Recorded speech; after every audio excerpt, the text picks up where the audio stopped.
জালসাতে বলছি বিড়ি হারাম, জর্দা হারাম, আমরা বলি কি বলি না? আমরা হারাম বলে দিয়েছি। কুচবিহার শীতলকুচিতে জালসা গেছি, ওরা তামাকের পাতা জালসাতে দান করছে। আপ বলেন কি হবে? তা আমি বলছি আবার কি রে বাবা, আমরা তো হারাম বলছি। তো বলছি যে হুজুর কি করবো, আমাদের দেশে এটি চাষ হয়। ওরা চাষ করছে মাঠে। কি চাষ করছে বললাম? জালসাতে তামাকের পাতা দান করছে। যে আমি দিলাম 5 কেজি, কে বলছে আমি দিলাম 10 কেজি। আজীব ব্যাপার। তা আপনারা যারা ধান চাষ করেন ধান লেখান, যারা গম চাষ করেন গম লেখান, যারা বললেন যে মাদ্রাসাতে আমরা 2 ব্যাগ সিমেন্ট দিব তাই লেখান। আল্লাহর রাস্তায় দেন, আপনি আপনার মূল্যবান দানটা দেন, মা বাবার জন্য আপনি দান করে যান। কত টাকা দানকারীর মাতা পিতা, আল্লাহ সুখে রেখো কবরে, নূরের টুপি মাথায় দিয়া উঠাইও রোজ হাসরে। কত টাকা কত পয়সা কত রাস্তায় খরচ হয়, আল্লাহর রাস্তায় দান করিলে আখেরাতে জমা হয়। আপনাদের দিকে ক্যাথা দান করে, আমাদের দেশে নাই। আবার কালকে দেখলাম বালুরঘাটে, দেখলাম কুল দান করছে। কুল বুঝেন তো? বোর্ড দান করছে। আর আমরা আপনারা দেখেন নবীজির কাগজে একটা ছবি থাকবে, নবীজির ছবি কবরে দেখানো হবে। আমি যতবার বলবো ছবি, মনে করবেন রাসূলুল্লাহর ছবির কথা বলা হচ্ছে। মানুষ যখন কবরে যাবে, নবীজি বলছেন এরকম একটা ছবি মাইয়াতের সামনে তুলে ধরা হবে। এই ছবিটা হলো নবী মুহাম্মদুর রাসূলুল্লাহ সাল্লাল্লাহু আলাইহি ওয়াসাল্লাম। আর বলা হবে মান হাজার রাজুলুন, এই ব্যক্তিটা কে তুমি বলো? ইমানদার বলবে আশহাদু আল্লা ইলাহা ইল্লাল্লাহ ওয়া আশহাদু আন্না মুহাম্মাদান আবদুহু ওয়া রাসূলুহু। ইমানদার বলবেন তিনি আল্লাহর বান্দা এবং তিনি আল্লাহর রাসূল। সঙ্গে সঙ্গে ফেরেশতারা বলবে দেখো দেখো, এই দিকে তাকাও, এই দিকে তুমি দেখে নাও, জাহান্নাম দাও দাও দাও দাও করে জ্বলছে, জাহান্নামের দিকে একবার তাকাও। ইমানদার যখন জাহান্নামের জ্বালানি দেখবে, মুহূর্তে জাহান্নাম চরিত করে দেওয়া হবে, পরিবর্তন করে আল্লাহ জান্নাত দেখিয়ে দেবেন। ফেরেশতারা বলবেন ওরে আল্লাহর মুমিন বান্দা শুনে নাও, তোমার জন্য জাহান্নাম ছিল, যখন কবরে তুমি রাসূলের পরিচয় দিতে পেরেছ, সঙ্গে সঙ্গে জাহান্নাম চেঞ্জ করে জান্নাত দেওয়া হলো। অতএব তোমার কোনো চিন্তা রবে না, পাবে রবে না, রবে না। কিন্তু রাসূল বললেন শুনে নাও, যদি মাইয়াত কাফের হয় মুনাফিক হয়, যদি মাইয়াত বেনামাজি হয় মুনাফিক হয়, ওই মাইয়াতের কবরেও রাসূলুল্লাহর ছবি দেখানো হবে। নবীজির ছবি দেখিয়ে বলা হবে ওরে বেনামাজির দল, ওরে মুনাফিকের দল, কাফেরের দল, তোরা বল এই ব্যক্তিটাকে তুমি বলো। হে মুনাফিক তুমি বলো এই ব্যক্তিটাকে। কাফের মুনাফিক বলবেন লা আদরি, আমি কিছু জানি না, আমি তাকে চিনি না, এই ব্যক্তিকে আমার কোনো ধারণা নাই, কোনো জানা নাই। ফেরেশতারা তখন বলবে কবরের ভিতরে তুমি তো পাগল ছিলে না, দুনিয়া বুঝেছিলা, সংসার বুঝেছিলা, ব্যবসা বুঝেছিলা, তাহলে তোমার বিবেক ছিল, তুমি কেন এই ব্যক্তির পরিচয় জানতে পারো না?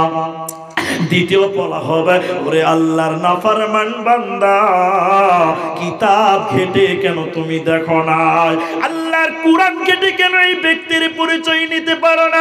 এবার ফেরেশতারা কবরের ভিতরে বিরাট বড় বড় লোহার ডান্ডা, বিরাট বড় বড় লোহার হাতুড়ি নিয়ে এত জোরে তাকে পিটানো হবে, এত জোরে তাকে পিটানো হবে, ওর পিটানোর কারণে বিকোয়াত কবরে আওয়াজ করবে, জোরে জোরে গাধার মতন চিল্লাবে, জোরে জোরে কবরে কাঁদতে থাকবে।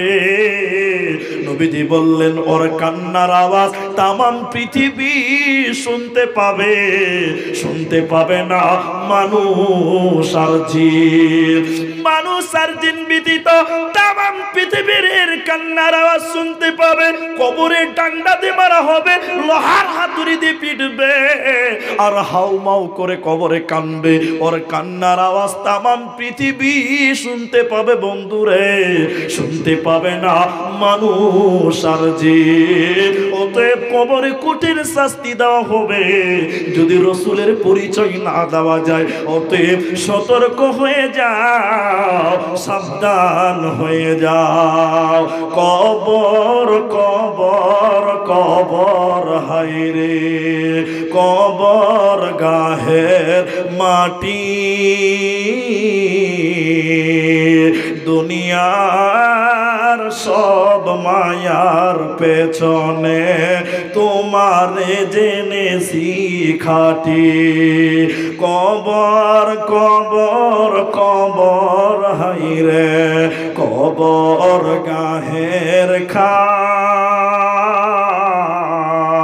না জানি কখন আসিয়া যাবে হায় সেই অজানা দেশের ডাক।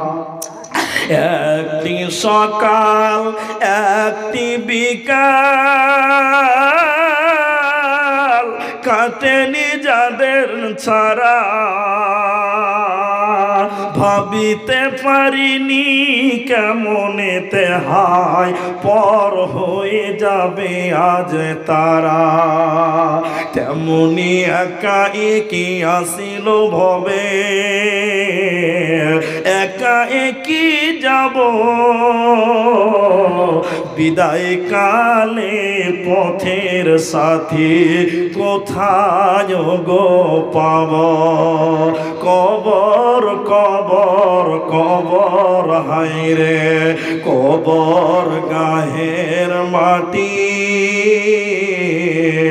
দুনিয়ার সব মায়ার পেছনে তোমারে জেনেছি খাটি। কবরে কঠিন শাস্তি দেওয়া হবে।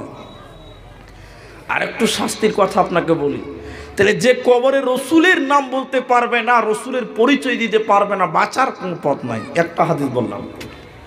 দ্বিতীয় নম্বর, আম্মু জান আয়েশার কাছে ইহুদিদের মহিলা এলেন। আম্মা জান আয়েশার কাছে ইহুদিদের মেয়ে এসে অনেকক্ষণ গল্প করলেন। অনেকক্ষণ গল্প করার পর হযরত আয়েশা রাদিয়াল্লাহু তাআলা আনহাকে বললেন, ও রাসূলের বিবি আয়েশা তুমি বলো, হে নবীর বিবি আয়েশা তুমি বলো, হে রাসূলের বিবি আয়েশা তুমি বলো, আল্লাহ তোমাকে যেন কবরের আযাব থেকে মুক্তি করে দেয়। ইহুদিদের মেয়ে কবর সম্পর্কে অনেকক্ষণ আলোচনা করার পর নবীজির স্ত্রী আম্মা জান আয়েশাকে বললেন, আয়েশা রে, আল্লাহ তোমাকে যেন কবরের আযাব থেকে মুক্তি করে দেয়। আম্মা জান আয়েশা বলেন, আমি জানতাম না কবরে আযাব হয়, এর মানে ইসলামের শুরুর ঘটনা। আম্মা জান আয়েশা বলেন, আমি জানিনি যে কবরেও শাস্তি দেওয়া হবে, কবরে আযাব হবে, জানা ছিল না। রাসূল সাল্লাল্লাহু আলাইহি সাল্লাম আমার কাছে এলেন। আমি নবীজিকে বললাম, ইয়া রাসূলুল্লাহ, দয়ার নবী গো, ইহুদিদের মহিলা এসেছিল। অনেকক্ষণ গল্প করার পর কবরের কথা বলছিলেন ইহুদিদের মহিলাটা। শেষের বেলায় বলে গেল, আয়েশা রে, আল্লাহ যেন তোমাকে কবরের আযাব থেকে মুক্তি করে দেয়। এটা বুখারীর হাদিস। আম্মা জান আয়েশা নবীজিকে বললেন, হুজুর, কবরেও কি শাস্তি দেওয়া হয়? কবরে কি আযাব দেওয়া হবে? নবী গো, আমার তো জানা ছিল না। নবীজি বলছেন, আয়েশা রে, আযাবুল কবরে হাক্কুন, কবরের আযাব বড় সত্য। আয়েশা শুনে নাও, কবরের আযাব বড় কঠিন, কবরের আযাব বড় সত্য আয়েশা। অতএব কবরে আযাব দেওয়া হবে। আম্মা জান আয়েশা বলেন, এরপরে নবীজি নামাজ পড়েছে এমন কোন দিন হয়নি রাসূল নামাজে কবরের আযাব থেকে মুক্তি চাই নাই। এর মানে নবী যখন নামাজ পড়তেন কবরের আযাব থেকে মুক্তি চাইতেন। আল্লাহ গো, তুমি আমাকে কবরে আযাব দিও না। এজন্য কবরের আযাব সহ্য করতে পারবে না। স্বয়ং বিশ্বনবী কবর থেকে মুক্তি চাইতো, কবরের আযাব থেকে মুক্তি চাইলো। ও পৃথিবীর লোকেরা, তোমরাও কবরের আযাব থেকে মুক্তি চাও, কবরে কঠিন শাস্তি দেওয়া হয়। হযরত আবু হুরায়রা রাদিয়াল্লাহু তাআলা আনহু তিনি বলেন, কোন মুমিন মুসলমানকে যখন কবরে রাখা হবে, আবার রাসূলের চেহারাটা দেখানো হবে। এক ঝলক নবীজিকে দেখানোর পর বলা হবে, এটা কে তুমি বলো। মুমিন বলবেন, তিনি আল্লাহর বান্দা রাসূল। তখন বলা হবে, তুমি ঘুমিয়ে যাও এবং তার কবরটাকে প্রশস্ত করে দেওয়া হবে। 70 হাত কবর প্রশস্ত হবে। বলা হবে, ঘুমিয়ে যাও, বাসুর ঘরে যেমন ঘুমিয়ে যায় সেইভাবে তুমি ঘুমিয়ে দাও, কোনো চিন্তা নাই। কিন্তু লোকটা যদি মুনাফিক, লোকটা যদি কাফের হয়, রাসূলকে দেখানোর পর বলা হবে, এই ব্যক্তি কে, এই ব্যক্তি কে তুমি বলো। সেই ব্যক্তি বলবেন, আমি চিনি না, রাসূলকে আমি জানি না, মুহাম্মদকে আমি চিনতাম না, আমি জানতাম না, লা আদরি, আমি কিছু জানি না। তখন শুনলেন আল্লাহর ফেরেশতারা আল্লাহকে অভিযোগ করবেন। আল্লাহ বলবেন, কবরের ডান দিকে মাটি, বাঁ দিকে মাটি, উপরে মাটি, নিচে মাটি। আল্লাহ এবার কবরকে বলবেন, মাটিকে বলবেন, কবর প্রতিশোধ নিয়ে নাও, বদলা নিয়ে নাও। তোমার উপরে জমির দুনিয়াতে বাহাদুরি করেছিল, আমি আল্লাহকে মানি নাই। কবর রে, প্রতিশোধ নিয়ে নাও, বদলা নিয়ে নাও। কবরের ডান দিকের মাটি, কবরের বাঁ দিকের মাটি, দুই দিকের মাটি এসে এই বেঈমানকে, বেনামাজিকে পিছিয়ে দিবে। দুই দিকের মাটি এসে মাইয়াত কাফেরকে পিছিয়ে দিবে। রাসূলুল্লাহ বললেন, তার ডান দিকের হাড্ডিগুলো বাঁ দিকে ঢুকে যাবে, আর বাঁ দিকের হাড্ডিগুলো ডান দিকে ঢুকে যাবে। কবরের মাটি পিছিয়ে দিবে, কবরে কঠিন শাস্তি দেওয়া হবে। অতএব তৈরি হয়ে কবরে যাও, নচেত কবরে বাঁচার উপায় রবে না। অতএব রাসূলের পরিচয়টা জোগাড় করে নাও। এই জন্য নবীজি বললেন, কবরে 3টা প্রশ্ন হবে বন্ধুরে। তৃতীয় প্রশ্ন হলো, ওমান নবিয়ুকা, তোমার নবী কে? একটা লোক সারা জীবন নবীকে মানল না। আচ্ছা, আপনারা একটু জোরে বলুন মহাব্বতের সঙ্গে, যে রসুলকে গালি দিল, রসুলের চরিত্র গঠন করলো না, আদর্শ পছন্দ করলো না, এই ব্যক্তি বলতে পারবে আমার নবী মুহাম্মদ সাল্লাল্লাহু আলাইহি ওয়াসাল্লাম? পারবে? পারবে না। কে পারবে? এটা গল্প বলছি আপনাকে, উপন্যাস। এই গ্রাম হাতি ছাপার একটা ছেলে গুয়াহাটিতে কাজ করে, আমাদের আসামে গুয়াহাটিতে কাজ করে, লেবার, জি, রাজমিস্ত্রি লেবার।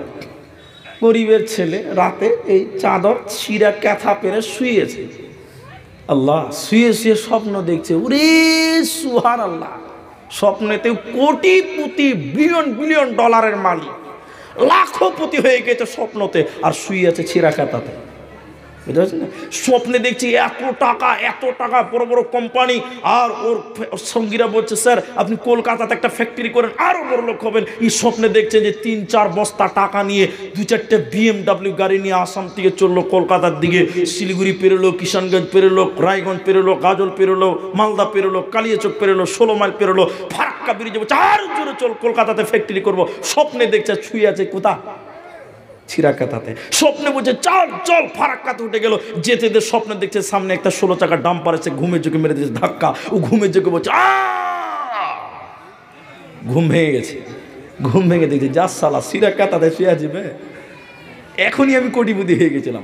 আচ্ছা বলুন, এই স্বপ্ন যদি আমি ওকে 50 বছর পর বলতে বলি, এদিকে দেখেন, ওইদিকে তাকাবেন না, আমার দিকে দেখেন, এই স্বপ্ন যদি এই ছেলেটাকে 50 বছর পর রিপিট করতে বলি, সম্পূর্ণ স্বপ্নটা বলতে পারবে? একটু যদি পারবে? পারবে না।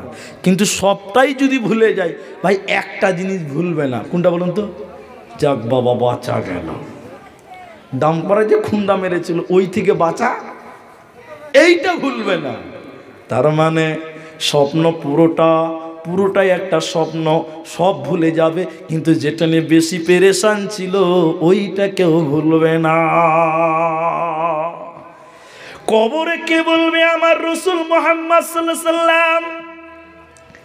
যে ব্যক্তিটা রাসূলের আদর্শ নিয়ে ব্যস্ত ছিল, কোনটা করলে নবী খুশি হবেন, কোনটা করলে রাসূলুল্লাহ ভালোবাসবেন, খুশি হবেন, রাসূলুল্লাহর আদর্শ নিয়ে যে ব্যস্ত ছিল, রাসূলের চরিত্র নিয়ে যে ব্যস্ত ছিল, রাসূলকে ভালোবাসতো সর্বদা, কবরে সব ভুলে গেলেও আমার নবীকে সে ভুলবে না। ওর জবানে অটোমেটিক বেরিয়ে যাবে আমার নবী মুহাম্মদুর রাসূলুল্লাহ সাল্লাল্লাহু আলাইহি ওয়াসাল্লাম। সারা জীবন রসুলের দুশ্মনী করলো। একটা কথা বলছি, কেউ গায়ে নেবেন না।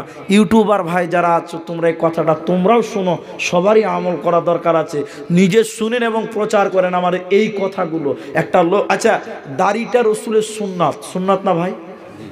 তবে ওয়াজিবও বটে, কিন্তু একদিকে সুন্নত। রসুল রেখেছে তাই বলুন, তাই সুন্নত। রসুল রাখতে বলেছে তাই এটা ওয়াজিব। কথা বুঝতে পারছেন? এখন এই কথাগুলো পরিষ্কার ভাষায় বুঝেন, প্রচার করেন মানুষের কাছে। আমার এই বার্তাটুকু দিলাম আপনাকে, প্রচার করেন সোশ্যাল মিডিয়াতে এই কথাগুলো। এখন একটা ছেলে দোকানে সকাল সকালে যে রসুলের সুন্নাতটাকে কেটে একদম ক্রিম পালিশ হয়ে 2 বছরের বাছুর বেনা গেল। আচ্ছা বলুন, লাপিত অমুসলিম সে দাড়ি যখন সকালে চেঁচে ফেলে দিল, দাড়িগুলো পকেটে ভরে রাখে না মাটিতে ফেলে? বলুন বলুন। দেখবেন ওই লাপিত দাড়ির উপরে সারাদিন পা দিয়ে দিয়ে দিয়ে দিয়ে দিয়ে হাঁটে, হাঁটে না?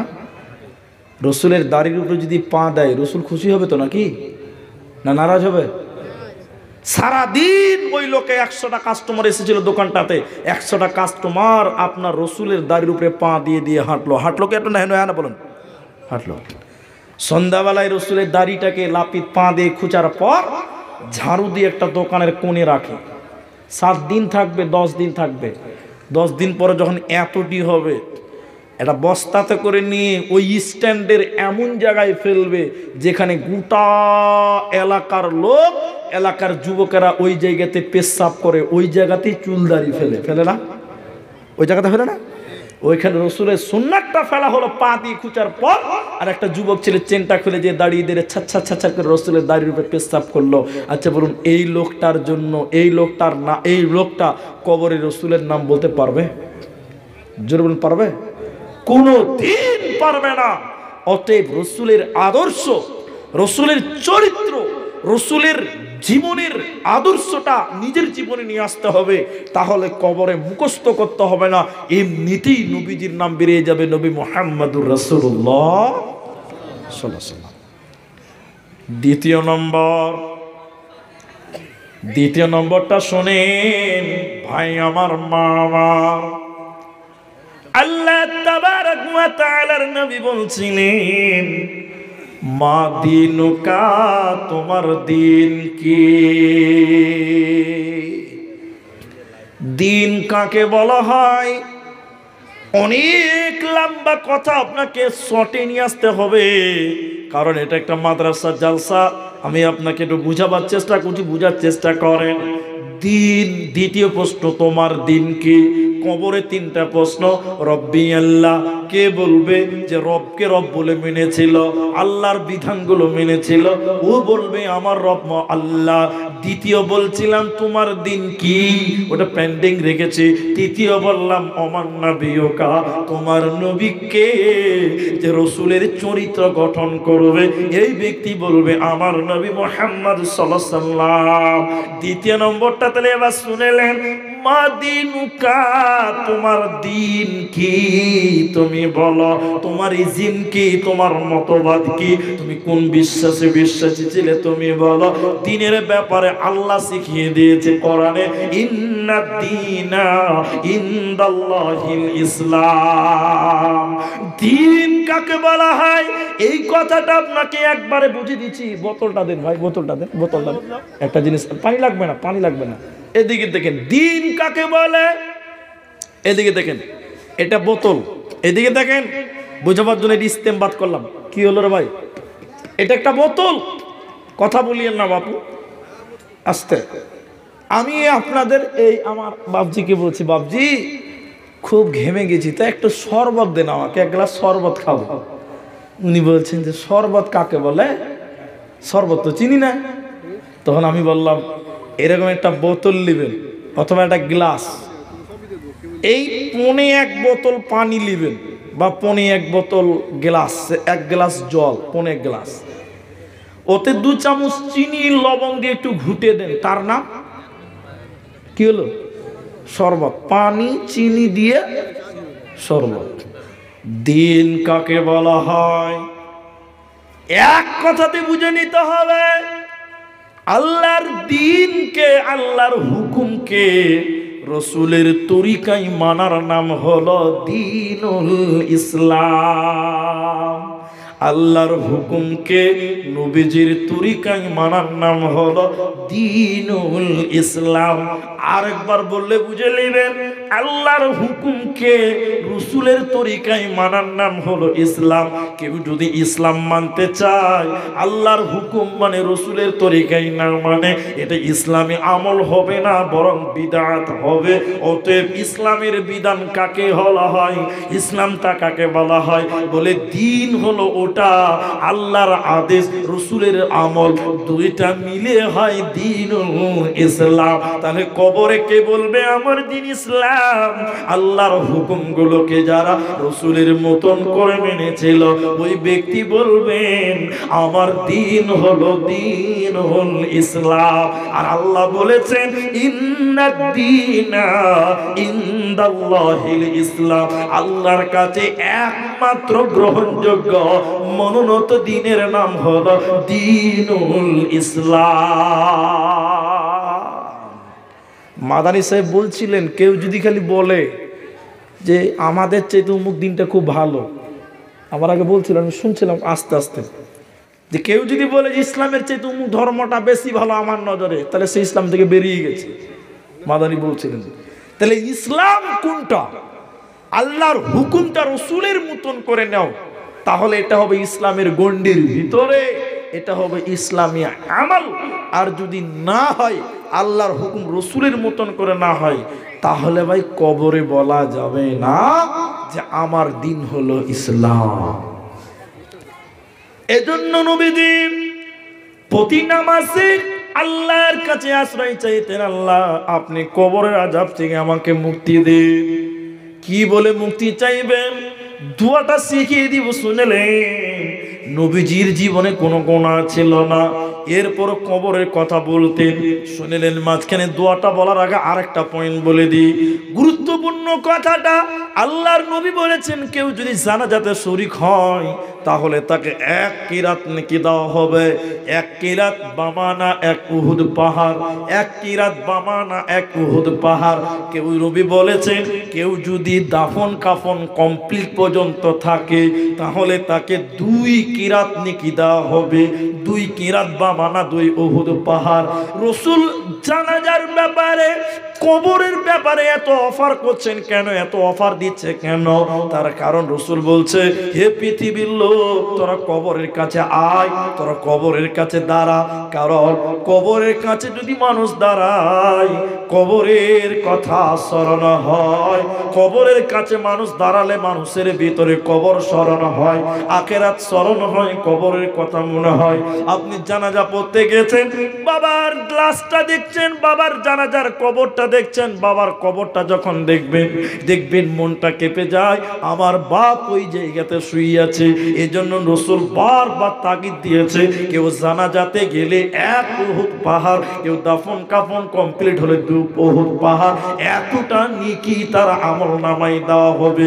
এজন্য রাসূল বলেছেন, তোমরা জানাজাতে যাও, মারা গেলে জানাজাতে অংশগ্রহণ করো। তাহলে রাসূলুল্লাহ কবরকে ভয় পেয়ে কি দোয়া পড়তেন জানাজার ব্যাপারে? রাসূল কবরকে ভয় পেয়ে কি দোয়া পড়তেন নামাজে? কবরের ব্যাপারে আল্লাহর নবী নামাজে বলতেন, আল্লাহুম্মা ইন্নী আউযু বিকা মিন আযাবিল কবরি ওয়া আউযু বিকা মিন ফিতনাতিল মাসিহিদ দাজ্জাল ওয়া আউযু বিকা মিন ফিতনাতিল মাহিয়া ওয়া ফিতনাতিল মামাত। আল্লাহুম্মা ইন্নী আউযু বিকা মিনাল মাসামি ওয়া মিনাল মাগরাব। আল্লাহর নবী আম্মা জান, স্ত্রী আম্মা জান আয়েশা, তিনি বলছেন, বলছিলেন যে রাসূলুল্লাহ নামাজ পড়তেন আর প্রত্যেক নামাজে কবরের দোয়া করতেন, কবরে বাঁচার জন্য দোয়া করতেন, কবরের আযাব থেকে বাঁচার জন্য দোয়া করতেন। কি দোয়া? শেষের রাকাতের শেষ বৈঠকে, তাসাহুদের বৈঠকে লাস্টে বলতেন আল্লাহুম্মা ইন্নী আউযু বিকা মিন আযাবিল কবর। আল্লাহ গো, তুমি আমাকে কবরের আযাব থেকে মুক্তি দাও, কারণ পৃথিবীর কারো ক্ষমতা হবে না যে সে কবরের আযাব সহ্য করবে। অতএব নবীজি নিজে কবরের আযাব থেকে মুক্তি চাইতো। অতএব কবরে কঠিন আযাব দেওয়া হবে, যারা বেঈমান শুধু কবরে নয় মৃত্যুকাল থেকে তাদেরকে শাস্তি দেওয়া হবে। সূরা আনআমের 93 নম্বরের আয়াতের একটা অংশ আল্লাহ বলছে, ও নবী মুহাম্মদ, অত্যাচারীরা যখন মৃত্যু শয্যায় সজ্জিত হয়ে যায়, মৃত্যুর সঙ্গে কাছাকাছি পৌঁছে যায়, ফেরেশতারা তার কাছে এসে হাত বাড়িয়ে দিয়ে বলতে থাকে, হে বেঈমান তোর আত্মাটা বের করে দে, ওরে নাফরমান তোর আত্মাটা বের করে দে, আজকে তোদের প্রতিফলন দেওয়া হবে, লাঞ্ছনাদায়ক শাস্তি তোদেরকে দেওয়া হবে। অতএব যারা বেঈমান হবে মৃত্যুকাল থেকে তাদের শাস্তি আরম্ভ হবে, কবরের শাস্তি হবে, কিয়ামতের ময়দানে বিদ্যুৎ হবে, জাহান্নামে চলে যাবে, কোনো উপায় রবে না। এজন্য হযরত ওমর রাদিয়াল্লাহু তাআলা বলছেন, নবীজি বলেছেন যে প্রতিটি মাইয়াতের কবরে জান্নাত এবং জাহান্নাম পেশ করা হয়। কবরে জান্নাত জাহান্নাম দেখানো হবে। যদি আপনি ভালো হন, প্রতিদিন সকাল সন্ধ্যা আপনার সামনে জান্নাত পেশ করবেন আর বলবেন ঘুমিয়ে যাও, এই জান্নাত ওই জান্নাত তোমার জন্য জায়গা করা হয়েছে, তোমার জন্য স্থান করা হয়েছে। প্রত্যেক জান্নাতি বান্দা কবরেই জান্নাত দেখতে পাবে। সুবহানাল্লাহ। কিন্তু লোক যদি খারাপ হয়, ছচ্ছর বদমাশ হয়, এই মাইয়াতকে প্রতিদিন কবরে জাহান্নাম দেখানো হবে সকাল সন্ধ্যা। জাহান্নাম দেখিয়ে দেখিয়ে ওকে ভয় খেলানো হবে, দাও দাও করে জ্বলছে, এই জায়গাটা তোমার জন্য নাফরমান, এই জায়গাটা তোমার জন্য। অতএব মরার আগে কবরের জন্য প্রস্তুতি নাও, না হলে প্রস্তুতি না নিয়ে যদি কবরে চলে যান, কবর আপনার জন্য আরো জটিল হয়ে যাবে। কবর দৈনিক 3টা কথা বলে। কোন দার্শনিক বলেছেন, কোন গবেষণায় বলেছেন কবর দৈনিক 5টা কথা বলে। কোন গবেষক গবেষণা করে বলেছেন কবর দিনে 3টা কথা বলে। এটা হাদিস নয়, এটা তাদের গবেষণা মাত্র। কবর 3টা কথা বলে, কখনো 5টা। কবর বলে, আমি অন্ধকার ঘর, হে পৃথিবীর লোক তুমি আলো নিয়ে এসো। প্রতিদিন আপনার কবর আপনাকে ডাকছে, হে বান্দা আমি অন্ধকার ঘর, তুমি আলো নিয়ে এসো। কবর অন্ধকার না বাপ? অন্ধকার। প্রতিদিন কবর বলে, আমি সাপ বিচ্ছুর ঘর, তোমরা অস্ত্র নিয়ে এসো বাঁচার জন্য। কবর প্রতিদিন বলে, মাটির ঘর, বিছানা নিয়ে এসো। প্রতিদিন আপনাকে নিয়তে ডাকতে থাকে। আপনার কবর আপনাকে ডাকছে যে বান্দা আমি অন্ধকার ঘর, আমি সাপ বিচ্ছুর ঘর, সেখানে সাপ বিচ্ছু বড় বড় সাপ থাকবে, এই ঘর আমি। অস্ত্র নিয়ে এসো, মাটির ঘর, বিছানা নিয়ে এসো। কি বিছানা, কোনটা বিছানা, কোনটা আলো, কোনটা অস্ত্র, এই 3টা কথা যদি বলে দেই তাহলে অনেকে মনে করবে যে মুলি সাহেব চালাকি করছেন। শোনেন আপনাকে আমি যে কথাটা বলছি। কবর বলে, অন্ধকার ঘর, আলো নিয়ে এসো। কিসে কবরে আলো জ্বলবে? বলে কবরে তুমি নামাজ, দুনিয়াতে তুমি নামাজ পড়ে এসো, নামাজ কবরে তোমার আলো হয়ে যাবে। অতএব যে নামাজ পড়ে না তার কবরটা অন্ধকার। একজন গবেষক বলছে 3টা কথা বলে কবর, আমি অন্ধকার ঘর, কবরে দরজা নাই, জানলা নাই, লাইট নাই, ফ্যান নাই, কিছু নাই, আলো হবে কি? দুনিয়াতে নামাজ পড়ো, তোমার চেহারাতে নূর জলজল করবে, কবর জোনাক হয়ে যাবে, আলোয় আলোকিত হয়ে যাবে। কবর দ্বিতীয় নম্বরে মাটির ঘর, বিছানা নিয়ে এসো মাটিতে শুতে হয়, বিছানা কি হবে? যাকাত দা, বিছানা দা, তুমি কি করো? কবরটা বিছানাহীন ঘর, যেখানে কোনো বিছানা নাই, বলে তুমি দুনিয়াতে দান করো, বিছানাতে কি হবে? দান তোমার বিছানা হবে, সাদগা তোমার বিছানা হবে। কবর 3 নাম্বার বলে সব বিচ্ছুর ঘর, তুমি সেখান থেকে বাঁচার জন্য অস্ত্র নিয়ে এসো, অস্ত্রটা হলো যাকাত। যে ব্যক্তি যাকাত দেয় না তার গলাতে সাপ ঝুলিয়ে দেওয়া হবে, আর সাপ তার কবরে, তার কপালে, তার পাঞ্জরে স্টেপ মারবে।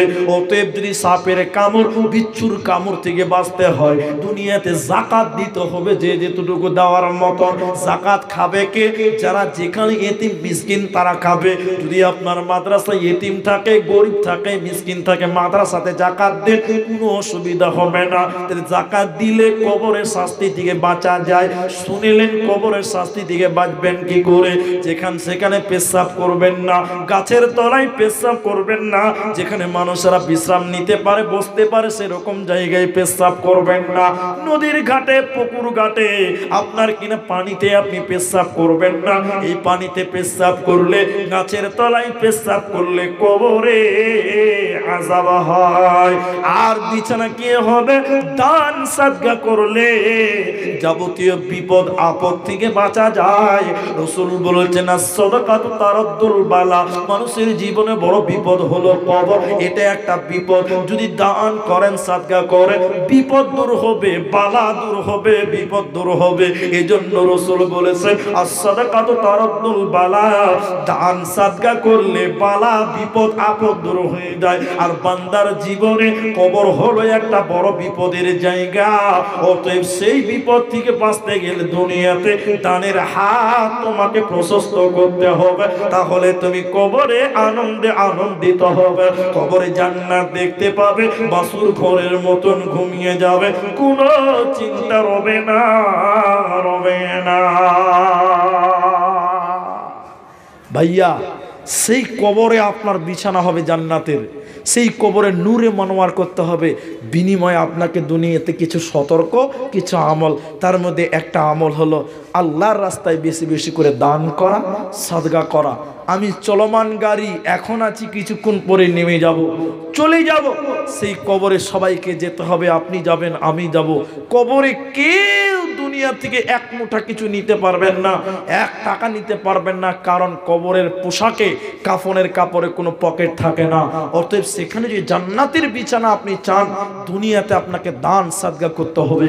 আজকে এতগুলো মানুষ আছেন আপনারা, আজকে এতগুলো মানুষ আপনারা আছেন এই ময়দানে, আপনাদের এই হাতিসাপা মাদ্রাসার জন্য, এই যে মাদ্রাসা আপনারা করেছেন মিসবাহুল উলুম, এই যে মাদ্রাসাটা আপনারা করেছেন, এই চাইতে দান করার জায়গা ভালো আর কোনটা হতে পারে?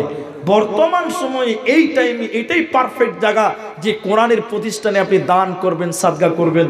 অনেক জনা দিলেন, আমি দেখতে পেলাম। আপনাদের ভিতরে যারা আছেন, আমি চলে যাব, বক্তা আরও আসবে, আমার পরেও বক্তা আছে, কিছু একটা সমস্যার কারণে টাইমটা উলট পালট হয়ে গেছে, আমি আমার ধীরে স্থিরে, আমি আমার সিস্টেমে বায়ান করতে পারবো না। আমি আপনাদের কাছ থেকে যতগুলি লোক আছেন, কেউ দিবেন 10,000 টাকা, কেউ দিবেন 5,000 টাকা, কবরে বাঁচার জন্য এরকম দানবীর 5,000 দিবেন, 10,000 দেবেন। 2-1টা লোক আমার সামনে আসুন, আমি একটু মুসাফা করে আপনাদের জন্য দোয়া দিয়ে আজকের মতন বিদায় হয়ে যাব। দেন আমাকে দেন। বাপ মায়ের জন্য কোনো এক বোন দিয়েছেন 500 টাকা, জাযাকুমুল্লাহ, হাইয়াকাল্লাহ, বারাকাল্লাহ। আপনারা চলে যাবেন না, আমার মা, আমার বোনেরা, 10:30 বাজতে চললো। আমি আপনাদের কাছ থেকে চাইছি কমসে কম 5,000 টাকা এই ময়দান থেকে দেনেওয়ালার কে? হাজী ফজলুর রহমান 500 টাকা, হাজী ফজলুর রহমান 500 টাকা, আলী হোসেন হাজী সাহেব তিনি দিয়েছেন 500 টাকা, মঞ্জুর আলম দিয়েছেন 3,000 টাকা, জি মারিয়াম দিয়েছে, মারিয়াম দিয়েছে 1,000 টাকা। এটা কোরআন মাজিদকে, এটা কোরআন মাজিদ নামে, জি, শ্বশুরের জন্য। জি, মারহুম সুলতান মণ্ডলের স্ত্রী 1,000 টাকা, এবং এই আচ্ছা, সুলতান মণ্ডলের স্ত্রী তিনি মারা গেছেন, মরহুম সাহেব, তার স্ত্রী দিয়েছেন একটা, এটা কি বলে, পান, এটা হলো সোনার পান সোনার পান, জি। এবং সঙ্গে 1000 টাকা। দোয়া চেয়েছেন, আমি দোয়া করে স্টেজ থেকে বিদায় হব। আমি দোয়া করি আল্লাহ যারা মারা গেছে তুমি ক্ষমা করবো না, আমিন। দুখানা কোরআন এবং আনিকুলের স্ত্রী দুখানা কোরআন, একটা কথা, একটা কেথা, একটা 100 টাকা। এটা বেনামি মাশাআল্লাহ, জাযাকাল্লাহ। মায়েদের ভিতর কীর্তিকে দেখেন, বেনামিতে একটা নাক মাছি দিয়েছেন সোনার।